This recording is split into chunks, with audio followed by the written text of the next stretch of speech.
போறப்பு தான் நல்லா ருசிச்சு சாப்பிட கிடைச்சது. ஹலோ ஃப்ரெண்ட்ஸ், வெல்கம் டு சமைக்க போவது யாரு. இன்னைக்கு சமைக்க போவது யாரில் பிரியா நெல்லை சொதி குழம்பு செஞ்சு காமிச்சிருக்காங்க. வாங்க எப்படி செஞ்சுருக்காங்கன்னு பார்க்கலாம். ஹாய் ஃப்ரெண்ட்ஸ், இன்றைக்கி திருநெல்வேலி சொதி உங்களுக்கு எப்படி பண்ணுறதுங்கிறத காமிக்கிறேன்.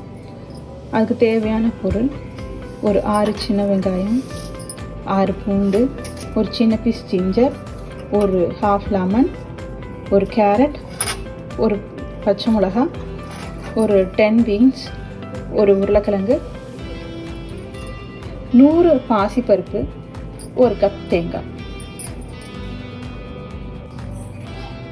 நான் பருப்பு காட்டினேன் இல்லையா, அந்த பருப்பை நம்ம இப்போ வேக போட போகிறோம். இப்போ நம்ம எடுத்து வச்சுருக்க தேங்காயில் ஃபஸ்ட்டு நம்ம ஒரு கப்பு பால் எடுக்க போகிறோம். தேங்காய் பால் எடுக்க போகிறோம். ஒரு கப்பு தண்ணியும் ஊற்றிடுவோம்.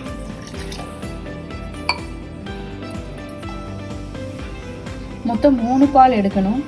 இது மொதல் பால். இப்போ நம்ம 2வது பாலுக்கு தண்ணியை ஊற்ற போகிறோம்.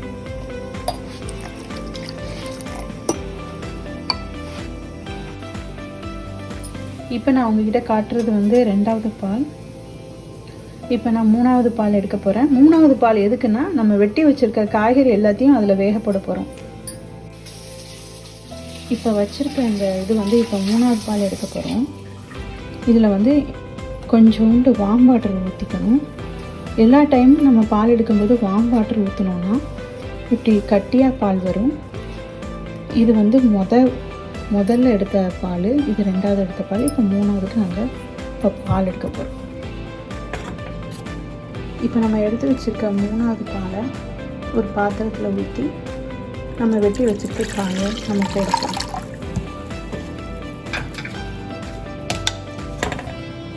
இந்த சைஸில் நான் எல்லா காயும் வெட்டி வச்சுருக்கேன். இதை நம்ம அப்படியே இந்த 3வது பாலில் போட போகிறோம். இப்போ அரைவேக்காடு இந்த காயெல்லாம் வெந்துடுச்சு. இதில் நான் இப்போ உப்பு போட போகிறேன்.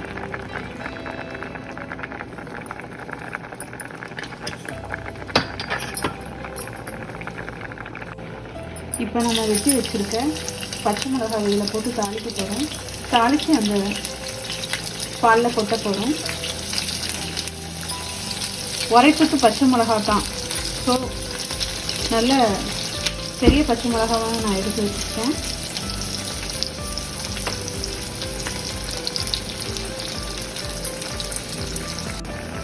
இப்போ நான் இதை வெந்துட்டுருக்கிற அந்த காய்கறியில் கொட்ட போகிறேன்.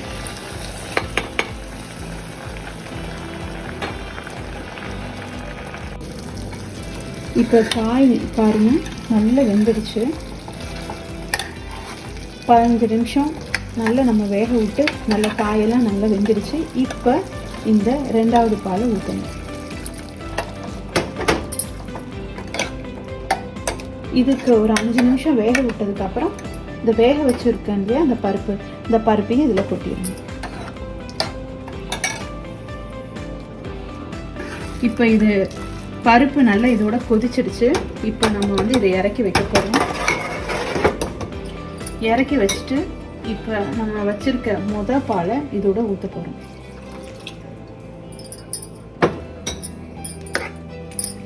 நல்லா கிண்டி விட்டுறணும்.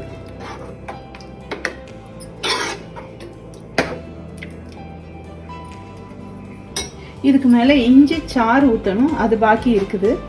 இஞ்சி நான் முதலையே பாதி இஞ்சியை வதக்கி இதில் போட்டேன். மீதி இஞ்சியை இப்போ நான் சாறு எடுக்க போகிறேன். இப்போது நான் எடுத்து வச்ச இஞ்சி சாறை இதில் ஊற்ற போகிறேன்.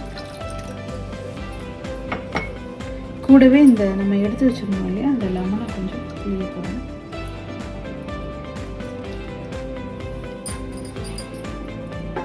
தாளித்து வச்சதுன்னு நான் இதில் கொட்ட போகிறேன்.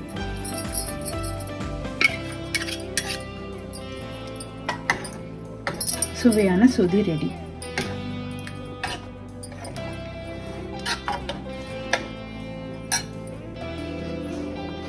சுவையான சொதி ரெடி. இதுக்கு நீங்கள் காம்பினேஷனுக்கு உருளைக்கிழங்கு பொரியல் வச்சு சாப்பிடலாம், இஞ்சி துவையல் வச்சும் சாப்பிடலாம். என்ன ஃப்ரெண்ட்ஸ், பிரியா அவங்களோட ஸ்டைலில் ஒரு சூப்பரான சொதி குழம்பு செஞ்சு காமிச்சிருந்தாங்க. நீங்களும் இந்த ரெசிபியை கண்டிப்பாக உங்கள் வீட்டில் ட்ரை பண்ணுங்கள். இந்த வீடியோ பிடிச்சிருந்தா லைக் பண்ணுங்கள். மறக்காமல் சமைக்க போவது யார் சேனலுக்கு சப்ஸ்கிரைப் பண்ணிடுங்க. கூடவே இந்த பெல் ஐக்கனை கிளிக் பண்ணுங்கள். நன்றி, வணக்கம்.